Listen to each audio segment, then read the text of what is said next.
আমার নামে কেস করতে চাই, এই পুকুরটা কাটতে বারণ করেছিল। আমি ওইখানটাকে বারণ করেছিল রাখতে, একদম শুনেনি শোনো না লোক। এখানটায় পাড় ছিল গো, রেল লাইনে মাটি নিয়ে ওরা বড় লোক হবে গো। বলো গোল ভাবি কর্মকার। পুকুরের জলে স্নান করতে গিয়ে ঘটল অঘটন, নিহত হলেন এক কিশোর। আবারও দুঃসংবাদ বাঁকুড়া জেলার কতুলপুর ব্লকের গোপীনাথপুর গ্রামে। স্থানীয় সূত্রে জানা যায়, প্রায় 4 মাস আগে গোপীনাথপুর গ্রামের ঘোষপাড়া এলাকাতে দেশপুকুর নামের একটি পুকুরে রেলের কাজের জন্য মাটি খনন করা হয়, আর যার কারণে পুকুরের গভীরতা বেড়ে যায়। আজ ঘটে গেল সেই পুকুরেই অঘটন।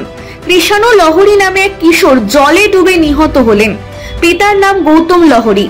তারপর কিশোরকে কতুলপুর গ্রামীণ হাসপাতালে নিয়ে যাওয়া হয়, সেখানেই মৃত বলে ঘোষণা করেন চিকিৎসকেরা। এই ঘটনায় নেমে এসেছে গোটা গ্রাম জুড়ে শোকের ছায়া, এবং এই ঘটনায় তার পরিবার সদস্যরা সহ গ্রামবাসীরা কি বলছেন চলুন শুনে নেব বিস্তারিত। কতুলপুর থেকে শেখ শাফিকের সাথে রাজীব মন্ডলের রিপোর্ট, আপডেট বাংলা।